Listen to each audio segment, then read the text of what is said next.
Assalamualaikum warahmatullahi wabarakatuh. Kembali di channel Sumber Teknik tentunya, yang akan selalu membagikan hal-hal terbaru buat kalian semuanya. Nah, di kesempatan kali ini, atas beberapa permintaan terkait video panel AMF ATS beberapa minggu terakhir, yaitu panel AMF ATS menggunakan COS port ya, dengan kapasitas 250 ampere. Terkait itu, kali ini akan saya bagikan untuk wiring diagramnya. Oke, ikuti terus videonya. Selamat datang di channel YouTube Sumber Teknik. Jangan lupa untuk subscribe, like, komen. Enjoy! Nah, buat kalian yang baru gabung atau menemukan channel ini, silahkan kalian klik tombol subscribe-nya dan nyalakan tombol loncengnya agar kalian menjadi orang pertama yang mengetahui update video terbaru dari channel saya ini. Dan tekan like jika kalian menyukai video ini, serta saya tunggu partisipasi kalian semuanya di kolom komentar tentunya, dan jangan lupa bagikan videonya ke teman-teman kalian semuanya agar lebih banyak lagi orang yang mengetahui tentang channel ini. Oke, langsung saja. Ini halaman pertamanya, wiring diagramnya. Jadi nanti tidak akan saya jelaskan satu persatu karena seperti biasa wiring diagram yang saya bagikan adalah tipikal, beberapa bagian copy paste, yang ada tetap diadain, yang enggak ada dibuang. Seperti ini contohnya. Ini COS-nya ada di posisi ini dengan port GGLD 250 ampere, dengan sisi main failure-nya kita menggunakan select 600 VPR. Dia mengandalkan R01 sebagai prioritas, interlock dan thermostat di genset nantinya. Dan kemudian di sisi gensetnya ini hanya 3 pilot lamp dan 1 relay LE2 ya. Ini dipakai untuk pengaman baterai charger agar tidak bertabrakan dengan alternator charger yang ada di genset nantinya. Kemudian di sisi output itu panel meter menggunakan digital meter dengan merek Schneider, tipenya DM6200 ya, karena permintaan. Kemudian CT-nya menggunakan 250/5 ampere. Kemudian ke halaman berikutnya itu untuk kontrolnya. Di sini port GGLD 250 untuk pin atau kaki-kakinya ada semua di sini. Jadi kaki kepala nomor 2 atau 200-an ini adalah untuk sistem kontrolnya, yaitu perintah oper ke posisi 0, 1 atau ke 2. Kemudian untuk kepala satunya atau ratusan 101 sampai 106 ini adalah sebagai sumber dari sisi PLN dan gensetnya. Kemudian ada juga untuk 101 dan 106 itu sebagai output yang nantinya akan diumpankan ke auxiliary kontaknya, itu di kaki 301 sampai 306 ya. Itu untuk auxiliary kontaknya. Yang di sini untuk auxiliary kontaknya saya hanya menghubungkan pilot lamp saja, tidak ada yang lain ya. Tidak ada yang lain. Seperti itu. Nah, untuk sistem kontrolnya seperti ini, masih tipikal seperti wiring-wiring diagramnya yang sebelumnya saya sudah bagikan. Kemudian selektor manual autonya juga menggunakan 3 pull. Jadi untuk mengatasi timer hidup ketika posisi manual. Jadi dengan 3 pull ini, seperti yang sudah saya bagikan di video sebelumnya, untuk mengatasi hal tersebut ada 2 cara ya. Kalau boleh saya flashback ke belakang. Salah satunya caranya yaitu menggunakan selektor manual auto yang 3 pull. Nah, 2 pullnya dipakai untuk memutus ke timer genset maupun PLN. kemudian satu poolnya lagi untuk memilih fungsi manual dan auto ke sistem kontrolnya yang ada di COS seperti itu. Nah, kemudian ini di sini ada relay 01 menggunakan NO untuk sisi PLN-nya, kemudian kontak R01B-nya menggunakan NC untuk sisi genset-nya ya. Jadi saya ulangi mungkin buat teman-teman yang masih bingung cara membaca wiring diagram ini, saya ulangi buat kalian semuanya jadi agar lebih paham semuanya. Mungkin yang masih banyak pertanyaan di sini nih, di ref 01-2D. Ini juga ada ref 01-5D. Ini maksudnya seperti apa ya? Saya jelaskan sedikit kembali ke halaman sebelumnya. Nah, ini di sini di halaman pertama juga sebenarnya ada ref ke 02 atau 2A ya. Ini maksudnya itu nyambung ke halaman 2 kolom 2A. Seperti itu ya teman-teman ya. Jadi di sini kalau kita lihat ini frame-nya atau bingkainya ini kan ada garis yang membentuk horizontal ini, ada angka 1 sampai 9 ya, sekali lagi. Kemudian yang vertikalnya ada kolom A sampai D, A, B, C, D ya. Jadi sebenarnya mudah. Jadi ketika kita nentuin koordinat itu tinggal di kolom mana, semuanya di areanya sini. Areanya sini ada pembatas garis 1 dan kolom A ya, pembatasnya masing-masing. Kalau di area sini itu artinya kolom 1A. Halamannya halaman berapa? Ini halaman 1 ya, berarti 101 garis miring 1A ya. Begitupun sebaliknya di sini. Jadi ref 02 garis miring 2A itu artinya nyambung ke halaman 2 kolom 2A. Ini adalah sisi PLN ya. Sisi PLN kita lihat ke halaman 2-nya. Ke halaman 2 kolom 2A. Nah, ini halaman 2-nya itu kolom 2A. Ini angka 2-nya di sini, kemudian kolom A-nya di sini. Artinya angka yang tadi itu nyambung ke sini. Seperti itu ya teman-teman ya. Nah, begitupun sebaliknya di halaman 2-nya itu akan ngasih keterangan ref 01 garis miring 2D. Artinya ini nyambung ke halaman 1 kolom 2D. Kita balik lagi ke halaman sebelumnya. Nah, di sini halaman 1, ini halamannya 1, sheet number 1 dari 3 ya. Kolom 2D. Kolom 2 di sini kalau ditarik lurus ke bawah. Nah, kolom D itu batasnya sini. Jadi masih di area kolom 2 abjadnya D. Seperti itu ya, teman-teman ya. Oke, kita kembali lagi ke kontrolnya. Nah, di sini tidak ada kontak lain, artinya atau di sini juga nih. Di akselerinya biasanya di rangkaian COS, ATYSS atau ATYSR merek Sokomek itu biasanya saya sematkan di sini untuk relay. Jadi untuk fungsi timer awet seumur hidup ya teman-teman ya. Kalau kalian masih belum lupa tentang video yang saya bagikan. Jadi agar ketika dia sudah perintah ke posisi PLN atau genset, dia akan mematikan timer tersebut. Nah, kebetulan di wiring diagram yang saya bagikan ini, khususnya untuk COS port ini belum teraplikasi untuk ke sana. Artinya untuk timer awet seumur hidup dengan memanfaatkan akseleri kontak ini ya.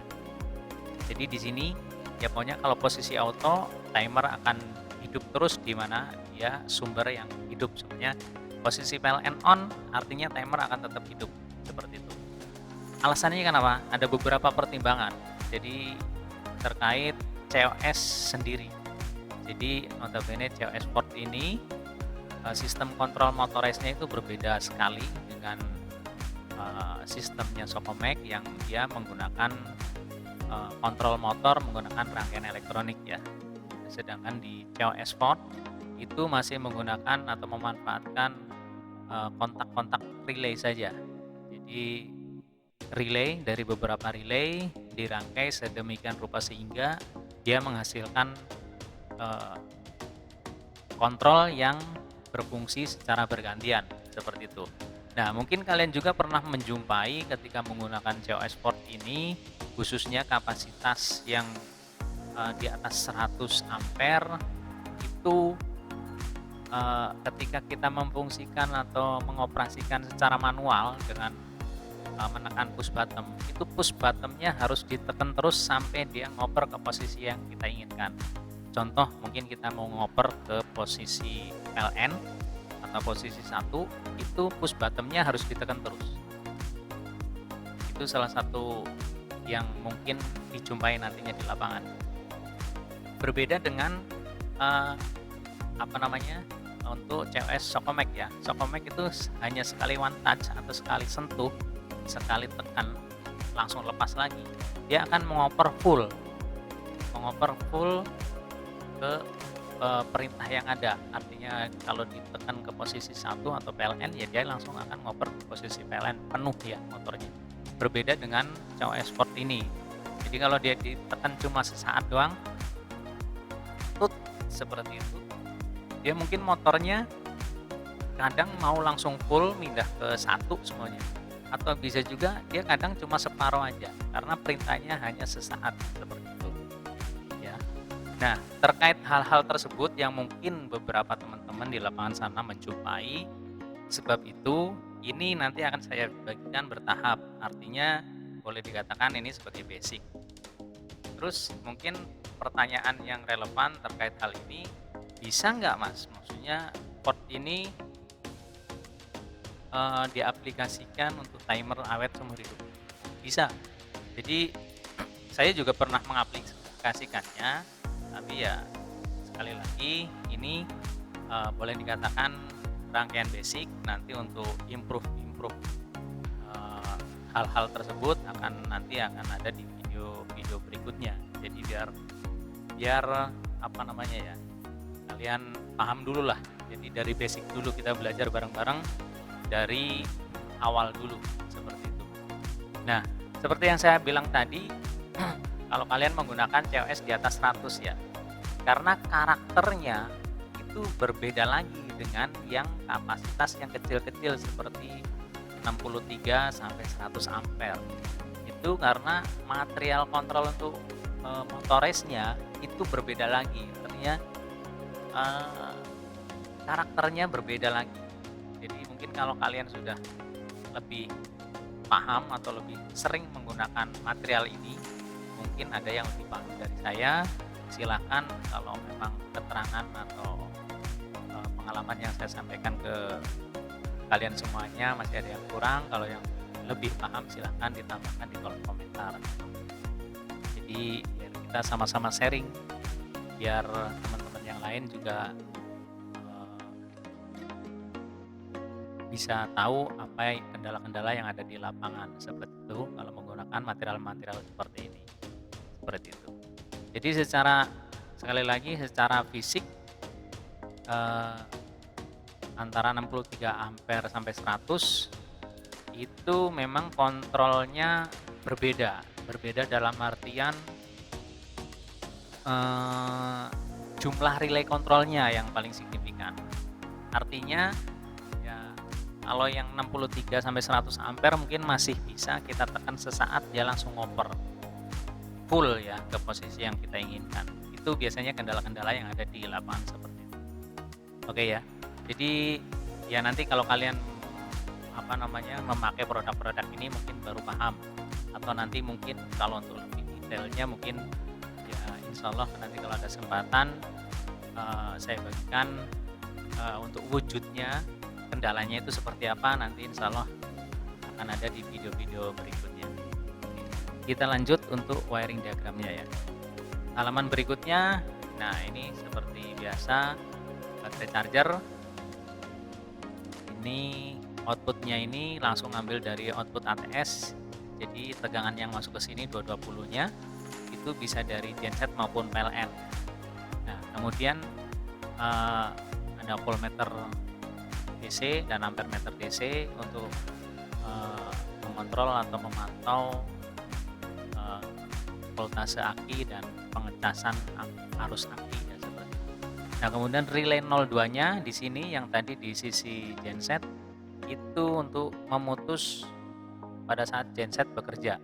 Artinya bisa jadi ketika ATS-nya on, baik itu dari PLN ataupun genset, si charger ini akan langsung dapat tegangan dan menghasilkan output DC. Tapi ketika gensetnya hidup, ini akan langsung terputus ke aki. Jadi diharapkan tidak akan bertabrakan dengan pengecasan yang dari genset seperti itu ya. Kemudian di sini ada kontak relay 01 seperti yang saya jelaskan di awal tadi. Relay 01 yaitu sebagai priority, kemudian sekaligus remote start dan sekaligus untuk interlock di sisi perintah otomatis untuk on PLN dan on gensetnya seperti itu. Nah, di sini satu kontak dipakai untuk sistem remote start. Remote start di sini. Ya. Remote start, jadi dia hanya aman kontak menggunakan NC, kemudian dikeluarkan lagi. Seperti itu, ya. Kemudian ini bisa jadi opsional. Opsional itu ini emergency stop sebenarnya. Jadi emergency stop untuk fasilitas untuk menyetop genset ya. Jadi ini terkait, nah di sini ini emergency stop menggunakan satu tombol emergency ya. Ini artinya bukan 3 tombol emergency di sini ya, tapi satu buah tombol emergency, tapi auxiliary kontaknya menggunakan 3, 2 NC dan 1 NO seperti itu ya. Jadi kenapa ini garis putus-putus ini adalah satu kendali. Ketika ini ditekan, otomatis ini akan merubah kondisi ini juga ya, seperti itu. Nah, tadi di halaman 3 itu opsional. Jadi kalau tadi emergensinya udah 3, kalau ini dipasang berarti 4 ya, 4 kontak. Jadi 3 NC 1 NO ya. Ini bisa difungsikan untuk menyetop genset ya yang sedang running ketika emergency di panel ATS ini ditekan seperti itu ya. Oke, mungkin sejauh ini dapat dipahami ya teman-teman ya. Halaman terakhir seperti biasa komponen list. Jadi dari kode-kode yang ada di wiring diagram yang tadi saya jelaskan itu ada di sini semua, dan apa yang saya jelaskan di awal tadi itu nanti bisa kalian download untuk file PDF-nya di kolom deskripsi, akan nanti saya bagikan link downloadnya ke kalian semuanya. Jadi dari situ mungkin pesannya budayakan tonton video dari awal sampai akhir agar kalian tidak gagal paham ya. Jadi jangan mentang-mentang ini membagikan wiring diagram dilihat thumbnailnya aja. Nanti pertanyaan yang paling sering itu, Mas tolong file PDF-nya dong. Nah, ini budayakan tonton video dari awal sampai akhir ya. Artinya ini juga salah satu apresiasi buat kita para konten kreator, agar ya masa iya sih ibaratnya kita susah-susah bikin video, ngedit mungkin ya, tidak ditonton cuma thumbnailnya aja, foto depannya saja. Oke, itu saja mungkin yang dapat saya bagikan di kesempatan kali ini. Terima kasih yang sudah berpartisipasi dengan menekan tombol subscribe, like dan komennya atas video-video yang sudah saya bagikan sebelum-sebelumnya. Berbagi itu tidak rugi, berbagi itu membawa rezeki, insya Allah kalau kita yakin. Sampai ketemu di video saya berikutnya. Wassalamualaikum warahmatullahi wabarakatuh. Terima kasih. Thank you.